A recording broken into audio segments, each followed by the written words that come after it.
한 주간 동안 주의 은혜 가운데 평안하셨습니까? 옆에 사람하고 인사합시다. 사랑합니다. 축복합니다. 제목이 있습니다. 같이 읽겠습니다. 은혜해. 아멘. 여기 은혜해는 오해하실까봐 말씀드리면, 제가 예전에 이 해 그러면 선인 줄 알았어요. 저 태양인 줄 알았어요. 예전에요. 목사가 그것도 몰라 그러지 마십시오. 어릴 때요. 은혜해는 해가 아니고요. 해예요. 이거 Y-E-A-R. 해요. 이걸 은혜연 이르기도 그렇고, 하여간 은혜해. 그러니까 50년 만에 한 번씩 돌아오는 희년을 은혜해라 그래요. 오늘 그 은혜해와 관련된 본문을 읽었어요. 근데 오늘 본문이 오늘 제가 드릴 맨 마지막 결론 부분이고요. 오늘 우리가 어디서부터 어디까지 볼까 하면 굉장히 많이 봐야 되는데요. 54장부터 66장까지 다 볼 거예요. 그러니까 각 장마다 중요한 내용을 쭉 훑으면서 갈 거예요. 갈등을 많이 했거든요. 두 개로 나눌까 그러다가 빨리 선지서 빨리 끝나고 싶은 마음이 있어서, 왜냐면 구약을 언제까지 할 거냐 뭐 이런 소리를 가끔 어떤 분이 하시길래 빨리 끝낼 거라고. 그런데 하여간 이사야 후딱 갈 거예요. 그러니까 오늘 이사야 마칠 거예요. 그런데 54장부터 66장까지의 큰 이야기, 중요한 얘기들을 보면서 오늘 54장, 우리가 읽었던 61장을 가지고 결론을 좀 내릴 거예요. 자, 우리 54장으로 가야겠죠. 그러니까 54장. 54장 피시고요. 한 장씩 뒤로 갈 거니까 이렇게 하나씩 읽어가면서 갈게요. 54장 1절을 좀 먼저 읽겠습니다. 잉태하지 못하며 출산하지 못한 너는 노래할지어다. 산고를 겪지 못한 너는 외쳐 노래할지어다. 이는 홀로 된 여인의 자식이 남편 있는 자의 자식보다 많음이라. 여호와께서 말씀하셨느니라. 아멘. 지금 주님께서 회복시켜 줄 거에 대한 예언을 53장까지 해놓으시고, 그리고 회복의 결과가 어떻게 될 거냐면, 잉태하지 못하고 해산하지 못했던 여인이 남편 있는 자식보다, 남편 있는 여인의 자녀보다 더 많게 될 거라고 말해주고 있는 거예요. 말이 안 되는 거죠. 잉태해 본 적도 없고 애를 낳은 적도 없는데 자녀가 많다. 바로 예루살렘을 말하는 거예요. 예루살렘은 회복될 근거가 아무것도 없었어요. 예루살렘은 바벨론에 무너진 70년이 됐고 거긴 사람이 살질 않았고, 바벨론의 정책은 뭐였냐면요, 자신들이 점령하면, 도시가 부서지면 거길 다시는 세우지 못하게 했어요. 왜냐하면 그 도시를 재건해서 그 도시를 중심으로 바벨론에 대항할까봐 아예 못 건들게 했어요. 그러므로 예루살렘이 함락되고 나선 예루살렘에 아무도 못 살고 70년 동안 그냥 황폐한 채로 있는 거예요. 그런데 거기에 사람이 많이 살겠다고 말하는 거죠. 그걸 이렇게 표현한 거예요. 잉태하지 못한 자, 아이를 한 번도 낳아보지 못한 자가 남편 있는 여자보다 더 많은 자식을 낳을 거다라고 말해서 예루살렘의 주의 백성들이 가득하게 찰 것을 예언하는 것이 오늘 첫 번째 말씀인 거예요. 그러면서 이유가 뭐냐? 그 근거가 5절이에요. 자, 5절 같이 읽겠습니다. 이는 너를 지으신 이가 내 남편이라. 거기까지만 할게요. 시간이 부족하니까. 너를 지으신 이가 내 남편이라. 바로 예루살렘은 누구의 아내냐면 여호와의 아내인 거죠. 하나님은 신랑, 예루살렘은 신부. 이제 앞으로 이 관계를 계속 갈 거예요. 지금 예루살렘은 신부로 계속 묘사될 거고 하나님은 신랑으로 계속 묘사될 거예요. 이 관계가 어디에서 완성이 되냐면, 요한계시록에 가면 새 예루살렘을 신부라고 말하고 그 신부의 남편이 그리스도인 거예요. 그래서 그리스도의 신부, 그리스도의 아내, 어린 양의 신부, 어린 양의 아내로 말하면서 그 관계 때문에 예루살렘이 회복된다고 말하는데, 이 예루살렘 회복을 말하는데 지리적 예루살렘을 말하는 게 아님을 아셔야 돼요. 여기는 1차적으로 당연히 예표니까 예루살렘이 회복될 걸 말하지만, 이 예루살렘은 궁극적으로 무엇을 말하냐면 성도의 공동체 새 예루살렘을 예표하고 있다는 사실이에요. 그러므로 여기서 자꾸만 이스라엘, 현재 육적인 이스라엘과 예루살렘의 회복으로 이야기하면 성경을 잘못 보고 있는 거예요. 이건 당시 바벨론 포로에서 돌아올 이스라엘 백성들을 향한 1차적인 예언이라면, 그것의 성취는 무엇의 그림자냐면 그리스도를 통하여 성도의 공동체가 회복되어지고 그 성도의 공동체의 영광과 아름다움을 묘사하고 있는 것이 예루살렘에 대한 묘사임을 기억하셔야 돼요. 이해가 되셨습니까? 예루살렘을 지금 지리적으로 현재 있는 저 이스라엘의 예루살렘을 말하는 게 아니에요. 지금도 여전히 그 이스라엘 말하는 거, 이스라엘의 예루살렘 말하는 걸 기독교 근본주의라 그러는 거예요. 이것도 신학적인 얘기하면 큰일 나는데 시간이 길어져요. 그걸 기독교 근본주의, 그래서 저 미국에 있는 개혁교회들이 기독교 근본주의가 강하고, 그래서 트럼프가 거기 할 때 난리가 났어요. 기독교가 막 적극 지지하고. 그거는 현재 지리적인 예루살렘에 자꾸 초점을 맞추기 때문에 그래요. 성경은 그렇게 말하지 않아요. 그 예루살렘은 지리적으로 말하는 건 구약에서 말했고 끝난 거예요. 성전은 더 이상 없어요. 성전 파괴해라, 내가 새로 짓겠다, 3일 만에 다시 지으시기라고 해놓고 당신의 몸을 성전이라, 그렇고 성도를 성전이라고 말하고 성도의 공동체를 성전이라고 말하며, 예루살렘에선 그리스도의 신부, 어린 양의 신부를 새 예루살렘이라고 말하는데, 그거는 어떤 물리적 공간이 아니라 전문맥을 잘 보면 성도의 공동체를 예루살렘이다, 이렇게 말하고 있는 거예요. 그러니까 지금 이 이사야서 후반부는 그거를 계속해서 예표하고 있는 거예요. 그림자 얘기를 계속하고 있는 것이고, 그 성취가 신약 예수 그리스도를 통해 성취되고, 완성은 요한계시록에서 완성의 얘기를 해주고 있는 거예요. 어려운 얘기를 예배 때 해야 되는 이 난감함을 좀 이해해 주십시오. 어제 고민 많았어요. 어제까지, 아침까지도. 그런데 해야 될 것 같아요. 모르면 다시 유튜브 들어가서 들으시면서 한 번 더 보고 한 번 더 보고 성경을 다시 읽으면 될 것 같아요. 하여간 좀 그래요. 자, 11절 12절 봐요. 54장 11절 12절 같이 읽겠습니다.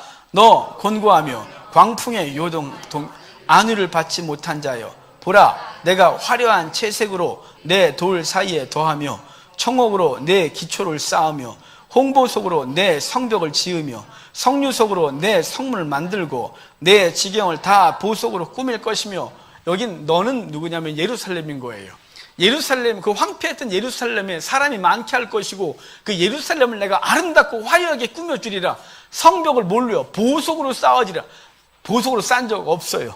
이건 지금 예루살렘에 대한 하나님의 예표, 그 내가 화려하게 다시 꾸며주리라, 영광스럽게 해주리라라고 말했고, 그것이 요한계시록에 가면 요한계시록 21장에 새 예루살렘을 말씀하시면서 새 예루살렘의 온갖 보석을, 여기 홍보석, 녹보석 등으로 짓는 예루살렘 성을 말씀해 주고 있는데, 바로 이사야가 처음으로 예표하고 그것은 요한계시록에서 완성됐고, 그것의 실체는 저와 여러분이 바로 이렇게 아름다운 공동체로, 성도의 아름다운 공동체로 지금 되어 있다는 사실을 기억하시기를 바랍니다.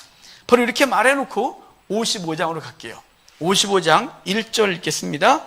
오호라, 너는 목마른 자들아, 돈 없는 자도 오라. 너는 와서 사목대 돈 없이 값 없이 와서 포도주와 젖을 사라.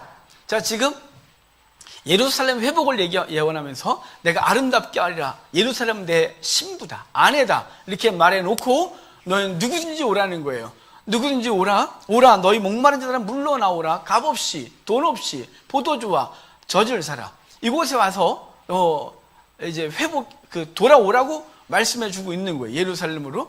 자, 지금 우리에게 말씀하는 게 뭐냐면 어떤 대가를 지불하는 게 하나도 없다는 사실이에요. 돈 갖고 와라, 네 공로 갖고 와라, 네가 어떻게 살았는지 갖고 와라, 그것의 대가로 내가 예루살렘에 들어가게 하리라, 주의 백성 되게 하리라가 아니라 돈 없이 값 없이 포도주와 젖을 사라, 이렇게 말해서 아무 대가 없이 죽게 오라고 말하는 거예요. 그리고 그것은 현재 지금인 거예요. 미루면 안 돼요. 자, 6절 보면 너희는 여호와를 만날 만할 때에 찾으라, 가까이 계실 때에 그를 부르라. 그분이 계실 때에 그를 찾고 그분 앞에 나아가고 그분 앞에 있는 거예요. 그러니까 다음이 아니에요. 오늘 그렇게 지금 주 앞에 나아오고 주의 은혜를 받고 주 앞에 나아가 그 은혜를 공급받는 것이. 자, 여기는 결론적으로 주께 돌아오는 거에 말하고 있다면, 이것을 우리의 삶 가운데 매일 주 앞에 돌아와 포도주와 젖을 사는 거예요. 값 없이 돈 없이 와서 사는 거예요. 하나님은 은혜를 구하고 있는 거예요. 그래서 그 은혜로 오늘을 살아가고 있는 것입니다. 요즘 우리 교회 기도가 이렇게 새벽 기도 부른 것 같아서 참 감사해요. 누구라고 말하면 그렇지만, 학생, 청년이 내가 니네 미쳤니? 그랬어요. 미쳤니? 새벽 기도 나오게 니들? 목사가 이러면 좀 이상하지만, 미친 게 분명한 것 같아서. 여기 왔다 학교 가고 와서 새벽 기도 하고, 하나님께서 하루께 할 일이 있나 보다. 이렇게 아멘입니다. 기도를. 그래서 여러분 왜 뭐 하는 걸까요? 은혜를 구하는 거예요. 포도주와 젖을 사는 거예요. 값 없이 나오는 거예요. 하나님의 은혜를 구하는 거예요. 매일 구하는 거예요. 그래서 그 은혜를 가지고 성도로 살아가고 있는 거죠. 천국의 기쁨, 하나님의 나라를 계속 매일매일 공급받고 그 은혜로 살아가는 것이, 그리고 결론적으로 그 앞에 주 앞에 섰을 때 우리의 공로가 아니라 하나님 은혜로 서게 되는 것이죠. 55장 이렇게 말해놓고, 자 56장으로 갈게요. 56장 3절 같이 읽겠습니다. 여호와께 연합한 이방인은 말하기를 여호와께서 나를 그의 백성 중에서 반드시 갈라내시리라 하지 말고, 고자도 말하기를 나는 마른 나무라 하지 말라. 아멘. 여호와께 연합한 이방인마다 죽게 나오고, 고자들도 난 마른 나무라 하지 마라. 자, 지금 다시 앞부분도 할까요? 예루살렘은 풍성하게 될 거래요. 예루살렘은 어떤 근거도 없고 회복될 근거도 없고 공로도 없고 아무것도 없지만 내가 회복시킬 거다. 왜냐, 나는 너의 남편이기 때문이다. 오라, 값없이 와라, 포도주와 젖을 사라, 지금이 때다, 미루지 마라, 지금 오라고 막 말해놨어요. 그럼 누구에게 오라는 거냐면, 유대인이요? 거룩한 사람이요? 죄 안 지은 사람이요? 아니요. 이방인도 죽게 돌아와라. 고자도 죽게 와라. 고대 때 고자는 성전에 못 들어갔어요. 장애가 있는 사람은 성전에 못 들어갔어요. 질병이 있으면 성전에 못 들어갔어요. 왜냐하면 부정하다고 했기 때문이에요. 고자는 부정한 것이 대표인 것이죠. 이방인은 부정한 인종의 대표인 거예요. 그 부정한 너희들도 와라. 부정하다고 성전에 못 들어간 너희는 나와라. 다 와서 성전으로 와라 라고 말하면서 아주 유명한 말씀이 있죠. 자, 7절 봐요. 7절 같이 읽겠습니다. 내가 곧 그들을 나의 성산으로 인도하여 기도하는 내 집에서 그들을 기쁘게 할 것이며, 그들의 번제와 희생을 나의 제단에서 기꺼이 받게 되리니, 이는 내 집은 만민이 기도하는 집이라 일컬음이 될 것입니다. 자, 내 집은 만민이 기도하는 집이라 일컬음을 받게 될겠다라고 말하면서, 그 만민은 누구냐면 이방인도, 그리고 고자도, 하나님 앞에 아무 공로 없어도 평소에 부정하다 여김 받은 사람도, 죄 덩어리도 다 나와라. 내가 너희 기도를 받을 것이다 라고 말하는 거. 만민이 기도하는 집에 될 거라는데, 예루살렘 성전에 1차적으로 했다면 그 예루살렘 성전의 성취는 예수 그리스도고, 그리스도 안에서, 그리스도는 우리의 기도를 받으시는 존재인 거죠. 그분 안에서 우리 하나님 앞에 누구든지 나아갈 수 있는 거예요. 그분의 이름으로 누구든지 나아가는 거예요. 그래서 성막을 보면 그 성소와 지성소 사이를 가로막는 휘장 그 맨 앞에 향단이 있고, 그 향단은 누굴 가르치면 예수 그리스도인 거예요. 그리스도를 통하여 아버지께 나아가는 것이죠. 그리스도가 만민이 기도하는 집이 되신 거예요. 그래서 모든 사람에게 그 장막이 되어주시는 놀라운 은혜를 입어 그분 앞에 나아가는 은혜를 입은 거죠. 그러니까 여러분, 저와 여러분들이 저 앞에 지금 아무 공로 없고 혈통 상관없이 나오는 거예요. 지금 이 시대에 혈통을 얘기하나 그러면 복음이 아닌 거예요. 이방인과 유대인을 따로 나눠서 얘기하는 모든 사람들은 복음이 아니에요. 분명히 예수 그리스도로 인하여 유대인과 이방인, 헬라인과 야만인 구별이 없다라고 말했어요. 그리스도 안에서 하나가 되었음을 말씀하셨는데, 어느 순간부터 다시 슬슬 와서 유대인과 이방인을 나누고 구원의 방식까지도 나누고, 그래서 14만 7천 이방인, 유대인, 그리고 허다한 무리는 이방인 나누면서 구원의 방식까지도 바꾸며 나라는 모든 사람들은 복음이 없는 거예요. 복음이 없어요. 그럼 혈통적 유대인을 말하는 사람들이 얼마나 허구냐면, 혈통적 유대인 현재 없다 이 말이에요. 현재 지금 유대인이라고 말하는 세계에 있는 모든 허여신 분들, 그분들을 아슈케나진 그러는데 독일계 유대인이에요. 독일계 유대인들은 전체 1200만, 전 세계에 흩어져 있는 유대인이 1200만인데 그 1200만 중에 800만이 넘는 사람들이 누구냐면 아슈케나즘이에요. 이 사람은 독일계인데 혈통 요만큼 유대인과 섞이지 않은 사람들이에요. 요만큼도. 그 사람은 순수 야베 쪽쓰기 유럽 사람이에요. 그 지금 역사 얘기를 다 할 수는 없고요. 그 다음에 약 20% 정도가 저기 스페인과 프랑스 지역에 흩어져 있는 세파라딤이라고 하는 유대인의 혈통이에요. 그 사람들은 유대인이에요. 근데 유대 교회에 열심히 있는 사람들은 세파라딤이 아니고요, 바로 독일계 유대인 아슈케나즘이에요. 걔네들은 요만큼도 유대인의 혈통이 섞이질 않았어요. 그러면 대체 누가 구원을 받을 거예요? 아니에요. 지금 이제 와서 하나님께서는 그 우상 숭배의 대상이 되거나 뭔가 율법으로 돌아가려고 하는 근거가 된 걸 다 사라지게 했어요. 성막의 모든 기물은 하나도 없어요. 실물이. 처음에 그게 없단 말이에요. 성경도 원본 하나도 없어요. 다 사본만 남아있어요. 원본 하나 남아있으면 그거 난리 날 거예요, 지금. 유대인 혈통 100% 12지파 그대로 남아있으면 난리 났을 거예요, 지금 또. 없어요. 그 유대인들은 혈통적 유대인은 유대인이 아니라 종교적 유대인을 유대인이라고 받아들이고 있는 거예요. 왜냐하면 자기들도 혈통이 유대인이 아닌데 무슨 뭐라고 말하겠어요. 그러니까 그거 말하면 되게 싫어해요, 그들이. 여러분, 없어요, 없어. 그러니까 유대인과 이방인을 구별하여 말하는 것 자체가 이미 허구고, 이미 복음에서 떠난 거고, 이미 아무것도 없는 거예요. 모든 사람, 이방이나 고자나 다 죽게 돌아오라. 내 집은 만민이 기도하는 집이라 일컬을 받게 하시겠다. 그래서 그리스도 안에 들어오는 모든 사람은 구별이 없는 거예요. 혈통적 구별 없고 사회 지위, 그 모든 지위고를 막론하고 죽게 돌아오는 자마다 다 구원을 얻고 그분 안에서, 그리스도 안에서 하나님께 나아감을 얻은 놀라운 은혜를 입게 하는 것이, 그건 벌써 이미 이 바벨론의 포로로 끌려가서 돌아올 때 이미 이스라엘을 통해서 이방인도 그리고 고자들도 다 돌아와서 주 앞에 예배할 수 있다고 열어놓으신 사건이에요. 그것은 예수 그리스도에서 통하여 성취가 되는 것이죠. 57장은 거짓 교사들, 거짓 선지자들을 책망하면서 말씀하세요. 사실 56장 9절부터 그 얘기를 하는데, 자, 거짓 목자들 얘기 좀 볼까요? 56장 10절, 11절 읽겠습니다. 이스라엘의 파수꾼들은 맹인이요 다 무지하며 벙아리 개들이라. 짓지 못하며 다 꿈꾸는 자들이요 누워있는 자들이요 잠자기를 좋아하는 자들이니 이 개들은 탐욕이 심하여 족한 줄을 알지 못하는 자들이요 그들은 몰지각한 목자들이라. 다 제 길로 돌아가며 사람마다 자기 이익만 추구하며, 계속 뒤로 이어져요. 제가 지금 이스라엘 거짓 목자들이 제대로 외치거나 지키지 않았단 말이에요. 그래서 주님께서 그들을 패하시고, 그들이 우상 숭배하고 썩을 것에 탐욕을 부리고 그러면서 정작 해야 될 일을 하지 않는 거예요. 돌아올 길을 예비하지 않는 거예요. 어떻게 죽게 돌아오라고 말하지 않는 거예요. 왜냐하면 거짓 목자들은 자기들은 그냥 그 종교적인 어떤 행위에서 사람들한테 뭔가를 받아 누리고 탐욕을 부리고, 마셔 내일 또 올 거야, 괜찮아, 맛있어, 성도들이 또 헌금하지, 괜찮아, 이러고 앉아갖고 그 거짓 목자 짓을 하고 있는 거예요. 지금 저를 비롯한 목회자들이 그러고 있다면 하나님 앞에서 그때나 지금이나 책망받고 혼나야 될 일을 하고 있는 거예요. 지금 주께서 베풀어 주신 그것을 갖고 깔고 앉아 누리면서 오늘 여기가 좋사오니 마치 자기가 살고 있는 곳이 천국인 양, 그래서 그 왕국을 계속 자기 왕국을 누리면서 만들어 놓고 아무도 침범하지 못하게 하고, 그것 때문에 한국교회가 지금 욕을 먹고 있는 거예요. 거짓 목자가 돼서 그래요. 거짓 목자가 돼서. 그러면서 그들을 향해 말하는 거예요. 거짓 목자로 말하고 짓지 못하는 개라고. 왜 짓지 못하는 개일까요? 바른 길을 말하지 않아요. 바른 길을 말하지 않아서 짓지 않는 개예요.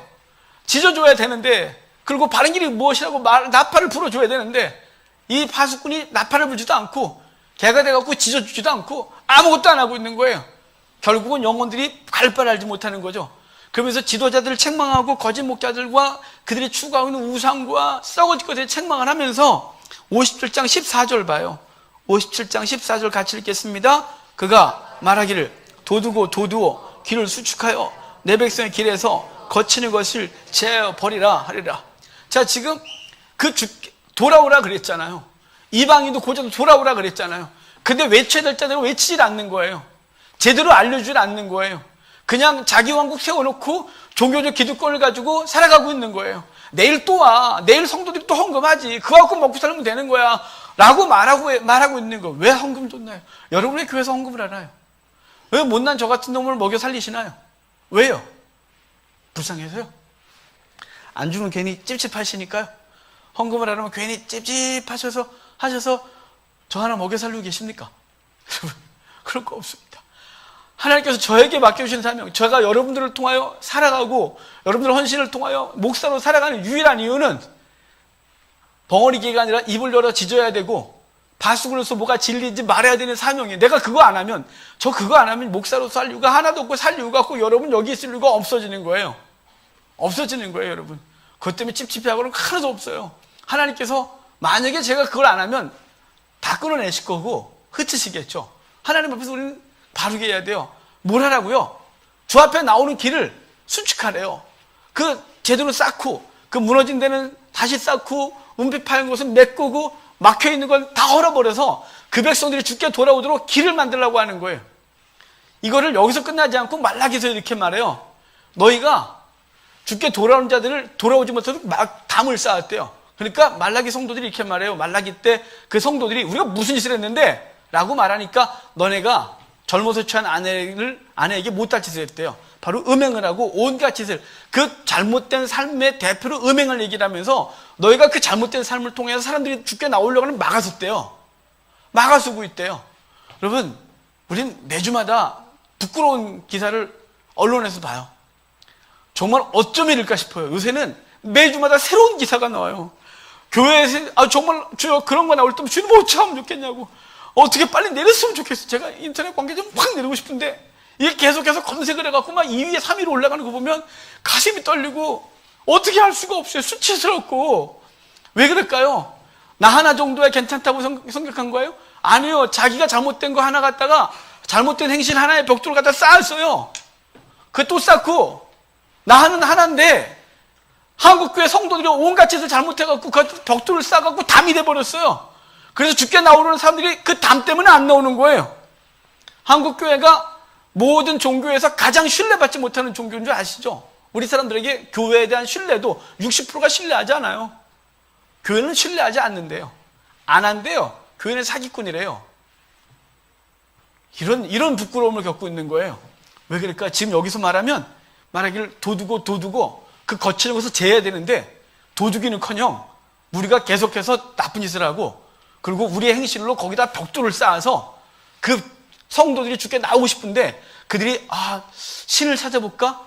절대자가 있나? 그러는데 돌아보다가 기독교인가 싶었다 갔더니 담이 빡 서 있는 거예요. 더러운 행실의 담들이 서 있어서 아무도 나올 수가 없게 되는 거예요. 여러분, 바로 그건 누구 때문이냐면 우리 목회자들 때문이에요.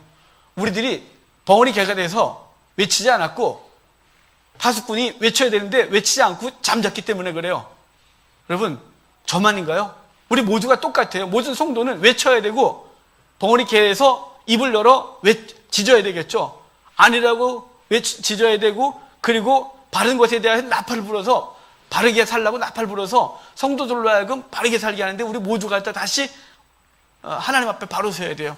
지금 그 얘기를 하고 있는 거예요. 거짓 목자들에 대하여 책망을 하면서 그 막아서고 있다라고 말하는 거죠. 58장 오면 그들이 할 말이 있지 않겠어요? 그 거짓 목자들, 그 종교행위 열심히 했어요.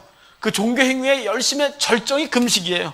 여기 58장은 금식에 대한 얘기를 하거든요. 자, 58장 6절만 좀 읽을게요. 같이 읽겠습니다. 내가 기뻐하는 금식은 멍에의 줄을 끌어주며 압제당하는 자를 자유하게 하며 모든 멍에를 꺾는 것이 아니겠느냐. 자, 지금 왜 갑자기 금식 얘기를 하냐면, 그 종교 지도자들, 거짓 목자들이 종교행위를 열심히 하는 거예요. 금식 기도만큼 경건해 보이는 게 어디 있어요? 그렇지 않겠어요? 40일 금식, 대단해 보이잖아요. 제가 올 초에 어디 세미나 갔어요. 하루 갔더니 그 강사분이 팜플렛에다가 40일 금식 몇 번 했다고 써놓으신 거예요. 그걸로 기가 죽어갖고 아무 할 말이 없었어요. 와, 40일 금식 몇 번 한 사람, 대단하다. 그래, 기도가 살아있게 그러니 하나님과 직통 계시를 받지 않을까, 이런 어떤 느낌이 이렇게 있을 정도로 그 40일 금식이 몇 번에 제가 목사님 저도 기가 확 죽는 거 있죠. 저 못 해봤거든요. 여러분, 금식한다, 누군가가 지금 먹을 걸 절제하고 기도하고 있다, 삶을 절제하고 하고 있다면 대단해 보이잖아요. 종교적인 행위에 열심을 내고 있는 거예요. 너희가 그러면서 하나님 나라를 세운다고 하느냐? 아니. 금식은 그렇게 하는 게 아니야. 참된 금식은 흉악의 결박을, 누군가가 묶여있으면 풀어주고, 갇혀있는 자는 놔주고, 네 먹을 거 나눠주고, 헐벗은 자에게 옷을 벗어주고, 이게 진짜 금식이야 라고 말하는 거예요. 아까 담을 쌓은 그 거짓 목자들은 뭘 한 거예요? 종교행위 열심히 한 거예요. 종교행위, 우리로 할까요? 기도 열심히 한 거예요. 새벽기도 열심히 나오고, 주일날 열심히 나오고, 헌금 잘 드리고, 봉사 열심히 한 거예요. 주님 말하는 거예요. 참된 예배가 그거니? 포로된 자를 자유케 하고, 풀어주고, 배고픈 자에게 밥을 대접하고, 헐벗은 자에게 옷을 나눠주는 게 참 예배가 아니니? 그래서 로마서 12장에 하나님께서 원하시는 거 뭐냐면 살아있는 예배인 거죠. 영적 예배라고 말해서 그 로마서 12장부터가 거룩한 삶에 대한 얘기를 해주고 있는 거예요. 여러분, 하나님 앞에서 우리가 주님께서 지금 선포하기를 돌아오라, 값없이 돈 없이 와서 포도주와 저주를 사라, 만민이 기도하는 집이라 일컬음을 받을 거라 말하면서 거짓 목자들을 책망하시면서 그 책망하면서 우리의 종교 행위 그것으로 돌아오게 하는 게 아니라 거룩한 삶으로 돌아오게 하고 거룩한 삶으로 이 말씀을 선포될 걸 우리에게 말씀해 주셨으면 기억하시길 바라요. 자, 59장 21절로 갑시다. 쭉 넘어갈게요. 21절 같이 읽겠습니다. 여호와께서 이르시되 내가 그들과 세운 나의 언약이 이러하니 곧 내 위에 있는 나의 영과 내 입에 둔 나의 말이 영원하도록 내 입에서와 내 후손의 입에서와 내 후손의 입에서 떠나지 아니하리라 하시니라. 여호와의 말씀이라. 하나님께서는 이 그들의 죄를 다 끊어내고 그리고 너희가 하나님 앞에 돌아오면 너희가 그 죄를 다 끊어내고 돌아오면 뭐라고 하시냐면 여기 말해주는 거예요. 내 영이 너희 안에 내 입의 말이 너희 입에 있어서 영원토록 그 영과 그 하나님의 말씀이 영원토록 있게 하겠다 이렇게 말해주는 거죠. 그래서 주님이 한번 우리 가운데 임하시면 떠나지 않는 거예요. 사실은 주께 돌아오는 거죠. 그 거룩 바르지 못한 사람 돌아와서 주 앞에 무릎 꿇는 자마다 주께서 하나님의 영과 그 말씀을 우리 속에 심어주는 거죠. 그러고 나면 하나님께 결과적으로 영광스럽게 하겠다는 거예요. 60장 1절 읽을게요. 일어나라 빛을 발하라 이는 내 빛이 들었고 여호와 영광이 내 위에 임하였음이라. 바로 하나님의 영광이 그 성도들 위에 그 성도의 공동체 위에 임한 걸 말씀하시는 거예요. 14절로 갈게요. 너무 빨리빨리 가죠? 왜냐하면 66장까지 가야 되거든요. 14절 좀 읽을게요. 14절 같이 읽을게요. 너를 괴롭히던 자의 자손이 몸을 굽혀 내게 나오며 너를 멸시하던 모든 자가 내 발 아래 엎드려 너를 일컬어 여호와의 성읍이라 이스라엘의 거룩한 이의 시온이라 하리라. 자, 여호와의 거룩한 성읍 여호와의 시온이라 하리라. 누구를요? 성도의 공동체를. 성도의 공동체를 여호와의 거룩한 성읍이다 여호와의 시온이다 라고 말씀을 하겠다는 거예요. 그러면서 19절 볼게요. 그 영광이 어떠한지 19절 다시 읽어요. 다시는 낮의 해가 내 빛이 되지 아니하며 달도 내게 빛을 비추지 않을 것이요 오직 여호와가 내게 영원한 빛이 되며 내 하나님이 내 영광이 되리리. 아멘. 여러분, 제가 아까 맨 처음부터 말씀드리기를 이 예루살렘은 지리적인 예루살렘을 말씀하는 게 아니라 하나님께서 세우신 성도의 공동체를 예루살렘이라고 계속 말하고 있다 그랬잖아요. 그래서 새 예루살렘의 공동체를 요한계시록으로 말할 때 새 예루살렘이 하늘로부터 내려오는데 장광고가 12,000 스타디온이래. 이게 무지 큰 거예요. 12,000 스타디온은 축구장이 12,000개 이렇게 있는 거예요. 한쪽으로. 그러니까 지중해를 덮고도 남아요. 그 엄청난 규모를 말하면서 그것이 물리적 공간이 아니라 성도의 공동체를 그렇게 풍성하게 말씀하시면서 그 안엔 성전도 없고, 왜 성전이 없냐면 예수님이 성전이시기 때문에 없고, 그 안엔 해도 달도 별도 없대요. 왜냐하면 주님이 친히 빛이 되시기 때문에 말하는 거예요. 여기 지금 말하고 있는 거예요. 이사야서에서 예언했던 것을 요한계시록에서 성취함으로 성도의 공동체에는 세상의 빛, 세상의 어떤 것이 아니라 바로 그리스도가 빛이 되어서 그분은 우리의 길을 비추고 뭐가 진리지를 알게 하시는 놀라운 은혜를 입게 하시는 은혜를 입고 사는 거죠. 61장으로 갈게요. 61장 아까 읽었으니까 좀 남겨두고 다시 넘어갈게요. 여기 결론으로 다시 올 거예요. 62장 갈게요. 62장 4절 봐요. 62장 4절 같이 있습니다. 다시는 너를 버림받은 자라 부르지 아니하며 다시는 내 땅을 황무지라 부르지 않고 오직 너를 헵시바라 하며 내 땅을 뿔라라 하리니 이런 여호와께서 너를 기뻐하실 것이며 내 땅이 결혼한 것처럼 될 것임이라. 아멘. 예루살렘을 향하면 뭐라고 말할 거냐면 헵시바라 뿔라라 하리래요. 이름이 이쁘죠? 헵시바라 뿔라라 하는데, 헵시바가 뭐냐면, 헵시바 그러면 나의 사랑이 그녀에게 있다 이런 뜻이에요. 그러니까 하나님의 사랑이 예루살렘에 있다, 이게 헵시바고, 뿔라라는 말은 결혼한 자라는 것이에요. 자, 지금 이게 왜 이렇게 예루살렘을 부르겠다고 두 번 반복해 말하냐면, 예루살렘이 무너졌을 때 사람들이 지나가면서 하는 말이 황폐한 예루살렘을 보면서 하나님이 그 아내를 버렸어. 하나님의 사랑이 그를 버렸기 때문에 마치 버림받은 여인처럼 지금 황폐해져 있는 거야. 이렇게 표현했었단 말이에요. 버림받았다는 거죠. 그런데 아까 맨 처음부터 말하기를 우리 시작할 때부터 예루살렘은 잉태한 적도 없고 아기를 낳아본 적도 없는데 남편이 있는 아내보다 더 많은, 여인보다 더 많은 자녀를 낳을 것이며 그 예루살렘을 아름답게 꾸미고 영화롭게 하겠다고 처음부터 시작하면서 말했어요. 신부라고. 그러면서 나는 그의 남편이다. 라고 주님이 말씀하셨단 말이에요. 여기에 다시 말하는 거예요. 그 무너져 있고 황폐해져 있는 그 예루살렘을 향하여 헵시바라, 나의 사랑이 그녀에게 있다고 말할 것이고 그녀는 결혼한 여인이라고 불림을 받을 것이라고 말씀해서 예루살렘의 회복, 남편 된 주님과 예루살렘의 관계가 회복됨을 말씀하고 있는 것이에요. 여러분, 저와 여러분은 헵시바야 뿔라예요. 헵시바 하면 뿔라죠. 하나님의 사랑이 저와 여러분 가운데 있고 저와 여러분은 이미 하나님과 결혼한 자로서 요한계시록엔 어린 양의 신부, 어린 양의 아내라고 표현해서 저와 여러분들은 이미 뿔라이고 이미 헵시바임을 믿으시길 바랍니다. 그분의 사랑이 우리 가운데 있어요.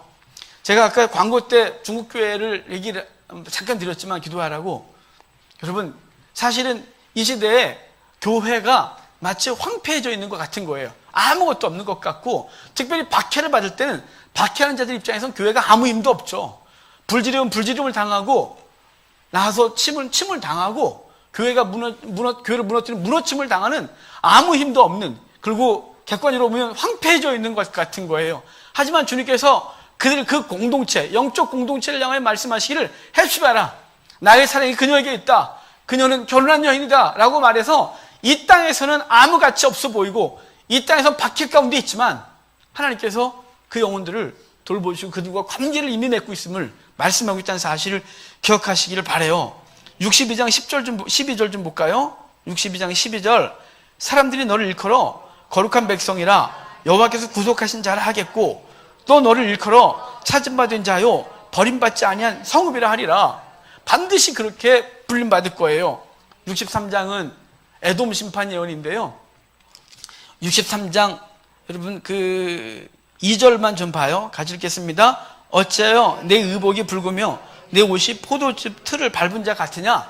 자, 지금 여호와가 에돔 땅에서 이렇게 나오시는데 그가 붉은 옷을 입고 있는 거예요. 묻는 거예요. 어떻게, 왜 붉어? 그랬더니 에돔 사람들을 짓밟았기 때문에 그러는 거예요. 포도주로 상징하는 것이 이렇게 되는데, 이걸 어디서 다시 말하냐면 요한계시록 14장에 가면 추수할 때 두 가지 추수를 통해 영혼들을 구원하고 알곡 추수하고 그 포도를 짓밟아, 그 포도를 짓밟으면 그 옷이 붉어진 걸 상징하는 거예요.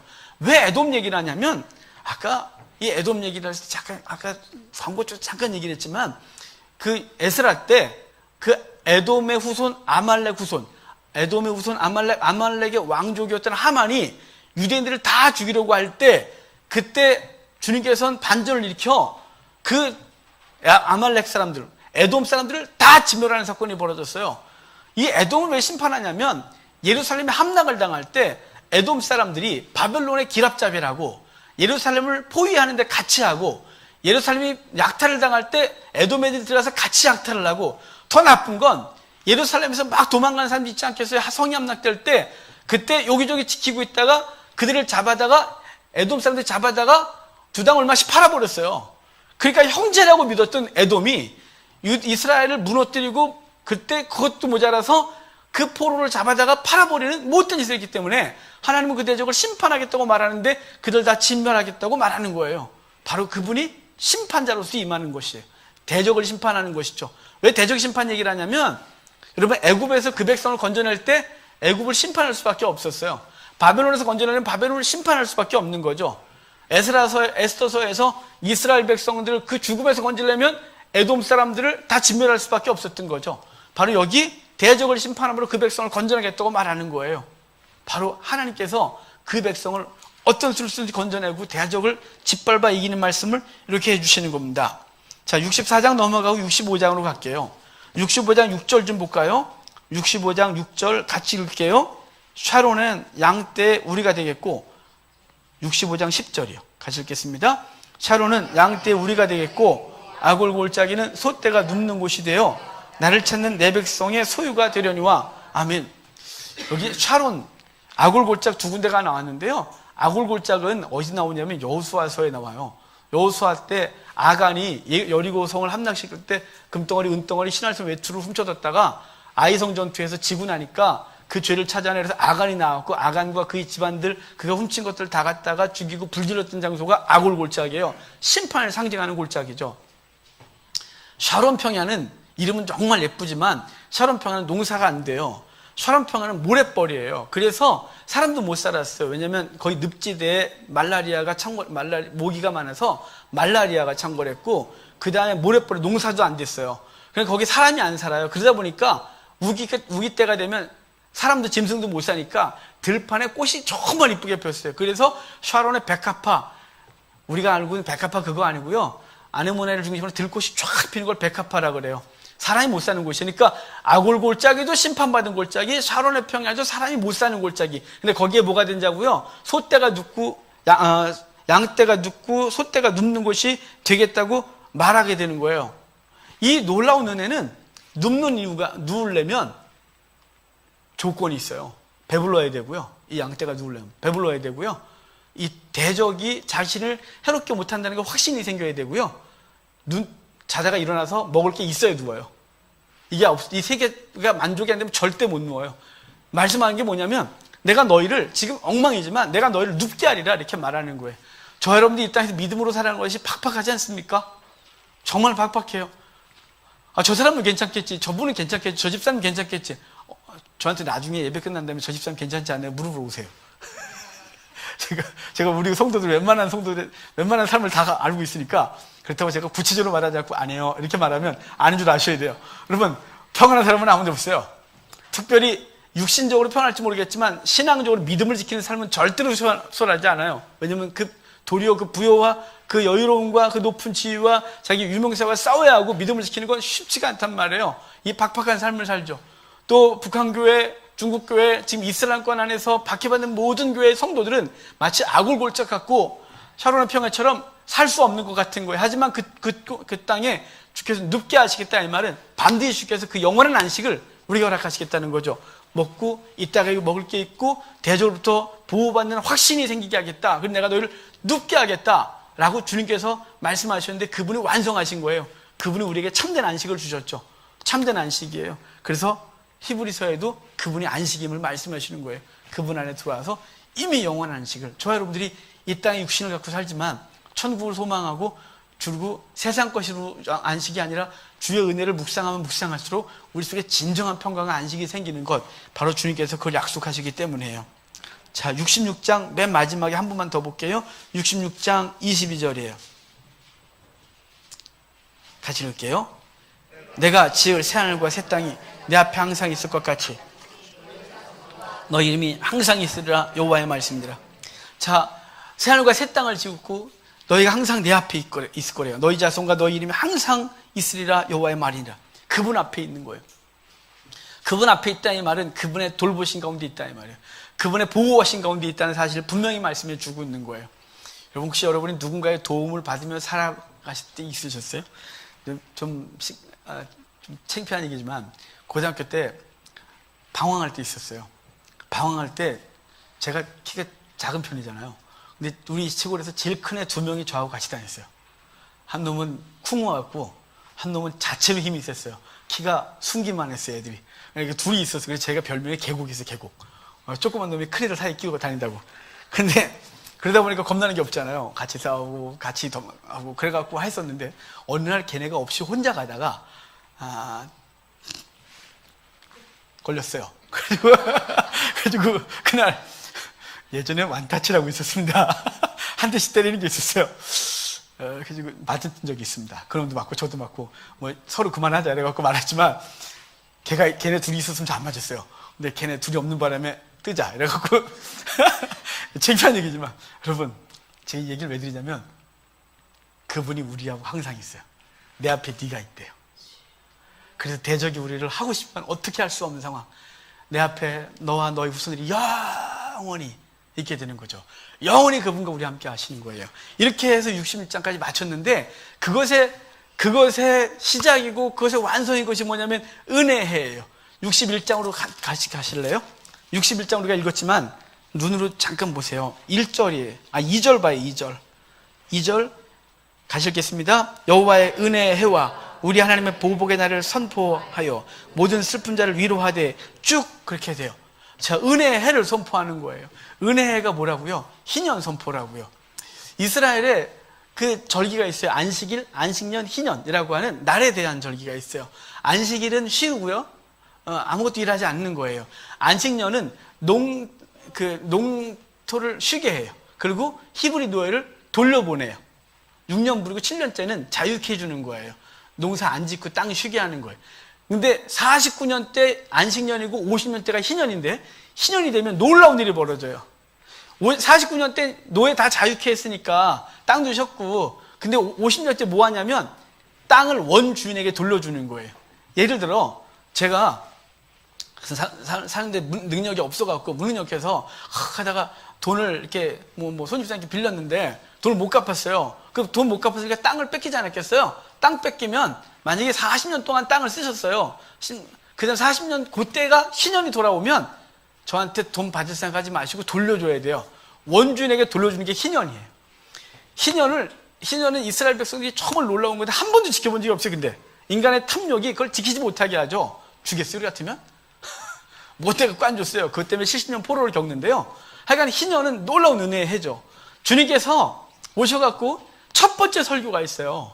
주님께서 이 땅에 오셔서 40일 금식하시고 세례를 받으시고 나사렛에 오셔서 고향 나사렛 회당에서 첫 번째 설교를 뭘 했냐면 이사야서 61장 읽으시고 당신이 은혜의 해라고 말씀하셨어요. 당신이 은혜의, 바로 당신께서 우리의 포로된 것을 자유케 하고 우리가 잃어버렸던 땅을 되찾아주는 것이죠.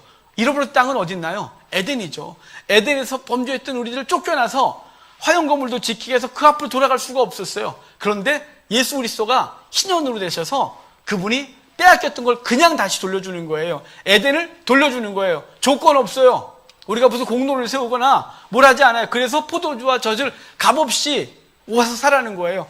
무료로 사라는 거예요. 왜요? 그분이 대가를 지불하셔요. 은혜의 해기 때문에 그러죠. 은혜의 그분이 대가를 지불하셨고 잃어버렸던 에덴을 회복했어요. 그래서 에덴 안에 들어가 생명과를 먹어요.